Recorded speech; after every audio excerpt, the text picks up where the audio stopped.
The Las Vegas Strip still burns bright at night, a desert beacon of neon noise and endless promises. But beneath the surface, the numbers tell a much darker story. In 2008, when the Great Recession hit, Las Vegas became ground zero for economic collapse.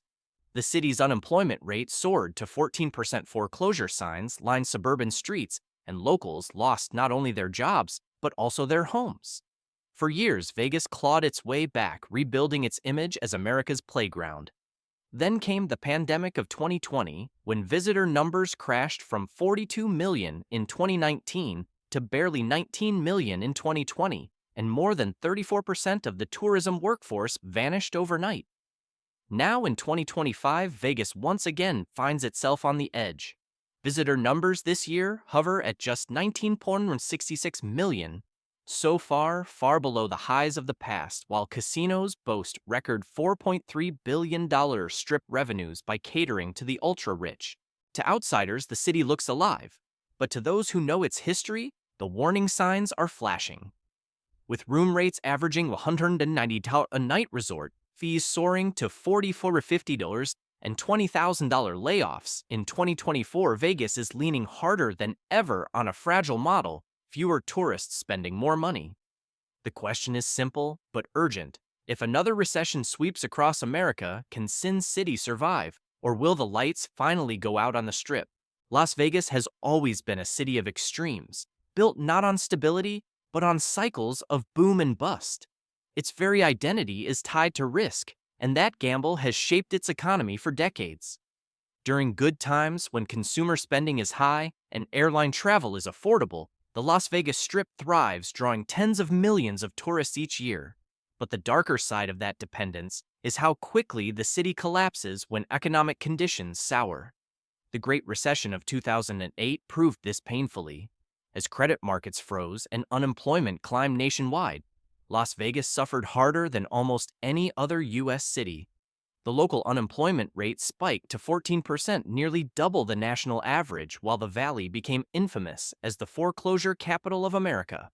Entire neighborhoods were gutted as homeowners walked away from mortgages they could no longer pay. The glittering towers of the Strip looked alive, but the communities surrounding them were shattered. Recovery was slow and uneven. Then came the pandemic of 2020, another devastating blow. Overnight visitor volume dropped from 42 million in 2019 to just 19 million in 2020, the steepest decline in the city's history. More than 34% of hospitality workers lost their jobs, and entire hotel towers sat dark and empty. The experience exposed the fragility of a city that relies on tourism for more than half its economy. Even now, years later, Las Vegas remains vulnerable. The Strip may be generating billions, but that prosperity rests on an unstable foundation, dependence on travel, entertainment, spending, and discretionary income. Unlike cities with diverse industries, Vegas lives and dies on how much people are willing to gamble, literally and figuratively, with their money. History shows that every downturn strikes harder here, and every recovery takes longer. As the U.S. faces warnings of another slowdown, the question is not whether Las Vegas will feel the pain, but how deep the wounds will go this time. The warning signs in 2025 are difficult to ignore. On the surface, the Las Vegas Strip still flashes, with life tourists strolling between mega resorts' fountains, dancing, and billboards advertising sold-out concerts. But behind the neon glow, the cracks are widening. Visitor volume remains far below its peak. In 2016, Las Vegas drew more than 42 million tourists, yet this year, the number hovers at just 19.56 million so far, a staggering drop that would normally cripple any city so dependent on tourism. And yet somehow casinos are reporting record revenues. The Strip generated $4.3 billion in revenue, a figure that seems impossible with so few visitors until you realize the model has shifted. Instead of millions of middle-class travelers, the city is leaning heavily on the ultra-rich, squeezing more money out of fewer people. This strategy may boost short-term profits, but it leaves Vegas dangerously exposed to any broader downturn. Rising room rates averaging $190 per night, along with resort fees between $40 and $50 per day, are pushing out budget-conscious travelers who once filled hotel towers and casino floors. Families who once drove from California or Arizona for affordable getaways now find the cost of a weekend topping $2,000, forcing them to look elsewhere. The impact on workers is just as stark. In 2024 alone, the city lost more than 20,000 hospitality jobs, a sharp reminder that the local economy shrinks when tourists stay away. Meanwhile, the city's homeless population has climbed to 6,500 people on any given night, a visible consequence of rising rents and stagnant wages. The average rent in Las Vegas jumped 40% over the past 5 years, outpacing wage growth and leaving thousands of working-class residents priced out. All of these factors combine into a fragile ecosystem. If another recession hits the ultra-wealthy, high rollers may cut back on luxury trips, but the middle-class visitors who once stabilized Vegas have already been driven away. That means there is no safety net. The city has concentrated its bets on a narrow band of elite tourists, leaving itself more vulnerable than ever before. For outsiders, the Strip may still sparkle, but to economists, the math is clear. Las Vegas in 2025 looks less like a city of opportunity and more like a city living on borrowed time.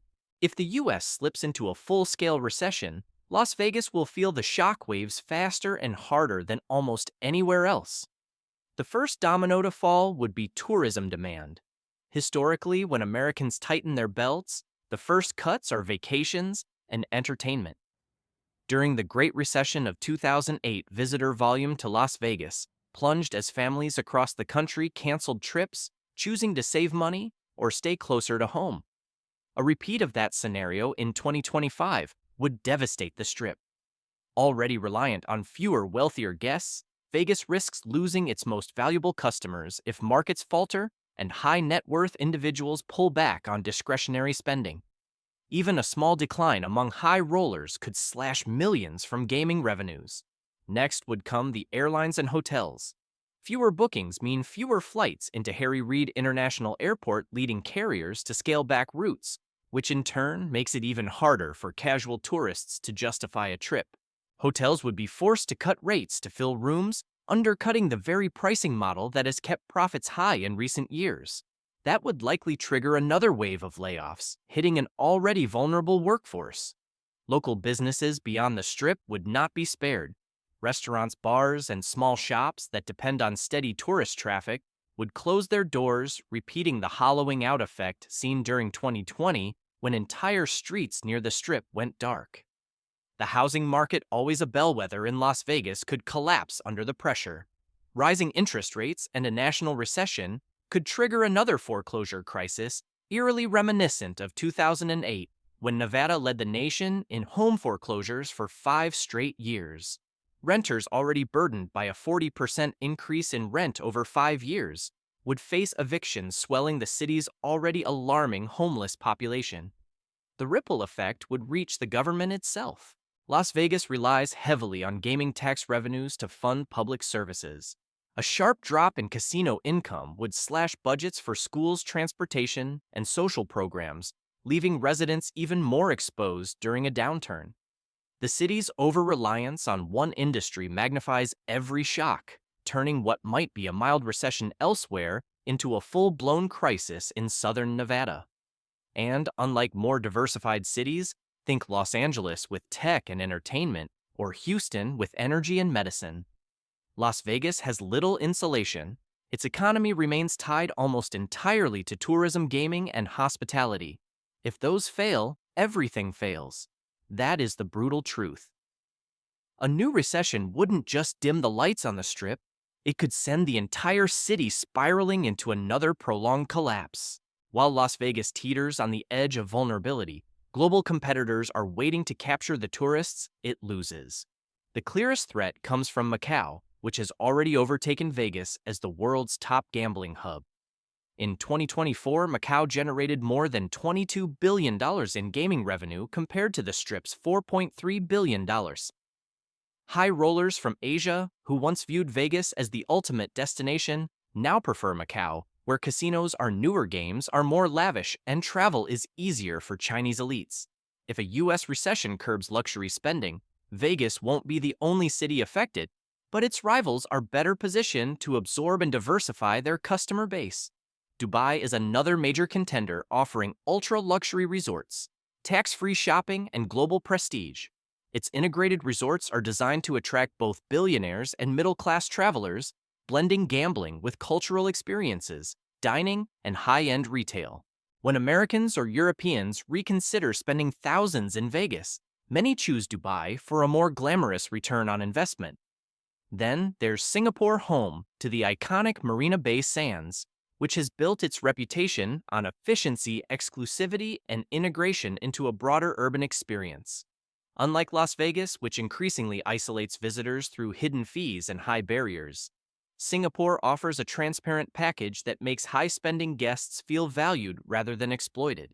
Even Mexico is cashing in.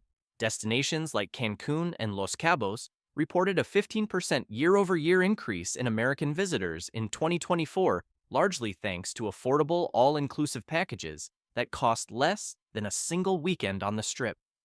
For families squeezed by inflation, the choice between spending $2,000 in Las Vegas or half that in Cancun is no choice at all.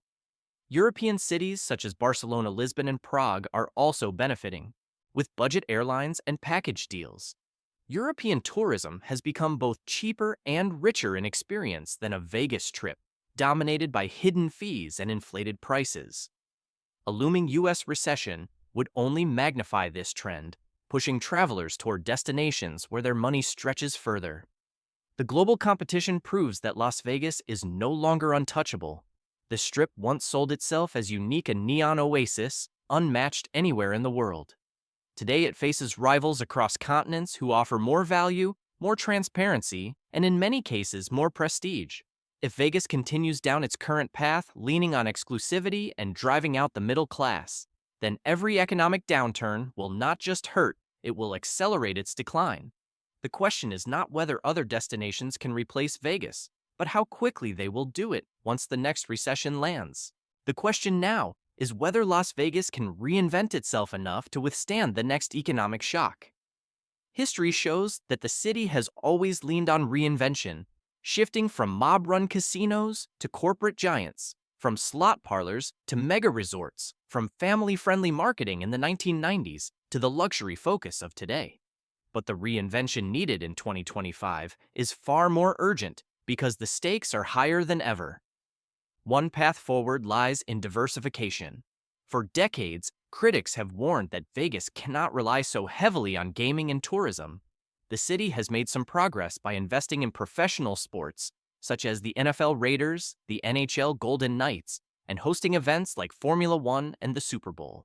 These high-profile draws diversify entertainment revenue and attract audiences who might not otherwise come for casinos alone. Expanding this model with conventions, tech expos, and cultural festivals could help smooth out the boom and bust cycles that devastate the Strip whenever travel declines. Another possibility is restoring trust with tourists. Hidden fees and manipulated games may boost short-term profits, but they poison long-term loyalty. If lawmakers in Nevada, or even at the federal level, enforce full-price transparency, banning deceptive resort fees and excessive service charges, Vegas could rebuild its image as a destination where visitors feel welcomed rather than exploited. Casinos could also reconsider their reliance on predatory odds like 000 roulette and 6-5 blackjack payouts, restoring some fairness to the games that built their brand in the first place. On the local level, protecting the community is critical. The 20,000 hospitality layoffs in 2024, combined with a 40% rise in rents and a homeless population of 6,500, highlight just how fragile life in Vegas has become for ordinary residents. By reinvesting gaming tax revenues into affordable housing, worker protections, and social programs, the city can strengthen its foundation and prevent the next downturn from becoming a humanitarian crisis. There's also the question of embracing inclusivity again. For most of its history, Las Vegas thrived by welcoming everyone from middle-class families on weekend road trips to billionaires flying in on private jets. Today, by prioritizing only the top 5% of guests, the city has narrowed its base and left itself dangerously exposed. A strategy that reintroduces affordable attractions, buffets, and entertainment packages could widen the city's appeal and restore balance. The Strip will never stop chasing the ultra-rich, but surviving the next recession will require broadening the tent rather than shrinking it. Finally, innovation could play a role. Cities like Macau, Dubai, and Singapore are winning because they combine gaming with technology sustainability and cultural prestige. If Las Vegas invests in renewable energy projects, smart city infrastructure, or tech-driven experiences, it could set itself apart as not just the gambling capital of the world, but a modern, resilient destination. Reinvention is in Vegas's DNA, but it must be bold, transparent, and inclusive to work. The neon lights will always shine, but whether they illuminate a thriving city or a hollow one depends on the choices made now before the next recession hits. If Las Vegas is to avoid another devastating collapse, the path forward requires more than flashy marketing campaigns or billion-dollar events. Real solutions must tackle the structural weaknesses that make the city so fragile. The first step is price transparency. Lawmakers in Nevada and Washington have already debated requiring hotels to disclose the full cost of a stay up front, including resort fees. Enforcing such a rule would dismantle the deceptive fee model that has fueled short-term profits but eroded trust with tourists. A second step is fairer gaming practices. Regulators could cap the use of predatory games like 000 roulette and restore standard 3-2 blackjack payouts, helping to rebuild the reputation of Las Vegas as a place where visitors at least feel they have a chance. This would not bankrupt casinos. They thrived for decades under these rules, but it would restore credibility to the city's most iconic industry. The third solution lies in diversifying the economy. Heavy dependence on tourism and gaming makes Las Vegas uniquely vulnerable to recessions. By expanding investment in conventions, tech, renewable energy, and professional sports, the city can create a more balanced economy. The infrastructure for this already exists in the Las Vegas Convention Center, Allegiant Stadium, and upcoming large-scale projects that could attract visitors beyond traditional gamblers. For locals, protections are essential. Affordable housing initiatives, wage growth tied to inflation, and reinvestment of gaming tax revenues into social programs would stabilize communities that have been left exposed during every downturn. Without a stronger safety net, the next recession will only worsen the crisis of 20,000 layoffs and 6,500 people homeless each night. Finally, tourists themselves play a role. By rejecting overpriced packages, voicing concerns, and choosing destinations that offer transparency, visitors can pressure Vegas to adjust its strategy. No city can afford to ignore its customers forever. The truth is clear: Las Vegas has reinvented itself many times before. But unless it embraces fairness, inclusivity, and diversification, it may not survive the next economic storm. The solutions exist. The question is whether the city will act before it's too late. If Las Vegas is to avoid another devastating collapse, the path forward requires more than marketing slogans or billion-dollar events. Real change must tackle the structural weaknesses that make the city so fragile. The first step is price transparency. Lawmakers in Nevada and in Washington have already debated banning hidden resort fees and requiring hotels to disclose full costs up front. Enforcing such a rule would dismantle a system that has eroded trust with tourists for years. The second step is restoring fairness in gaming practices. Regulators could force casinos to eliminate exploitative games like 000 roulette and reinstate traditional 3-2 blackjack payouts. The Strip thrived for decades under those standards, and bringing them back would help rebuild the city's credibility. Third, Las Vegas must embrace economic diversification. Conventions, professional sports like the NFL Raiders and NHL Golden Knights, tech expos, and renewable energy projects can provide stability when tourism declines. Expanding beyond gaming would insulate the city from shocks that historically hit harder here than anywhere else. Protecting locals is equally important. After 20,000 hospitality layoffs in 2024, rent soaring by 40% in 5 years, and 6,500 people homeless each night, it's clear the city must reinvest its gaming tax revenues into affordable housing wage protections and community programs. Without these, every downturn becomes a humanitarian crisis. Finally, visitors themselves hold influence. By rejecting overpriced packages and demanding transparency, tourists can pressure casinos to change. Vegas cannot ignore its customers forever. Las Vegas has always been built on reinvention, but reinvention alone won't be enough this time. The city must choose fairness, inclusivity, and transparency if it hopes to survive the next recession. History has shown what happens when it doesn't. The foreclosure wave of 2008, the pandemic collapse of 2020, and now the fragile balance of 2025 visitor numbers. The Strip may glow with $4.3 billion in reported revenues, but that glow hides deep cracks. Locals are struggling, tourists feel betrayed, and global rivals like Macau, Dubai, and Cancun are waiting to claim every visitor Vegas pushes away. The solutions exist. The question is whether those in power will act before the next downturn arrives. Las Vegas still markets itself as the city where anything is possible, but the truth is far more sobering if the next recession comes and the city hasn't changed course. The world may discover that the city of second chances has finally run out of them.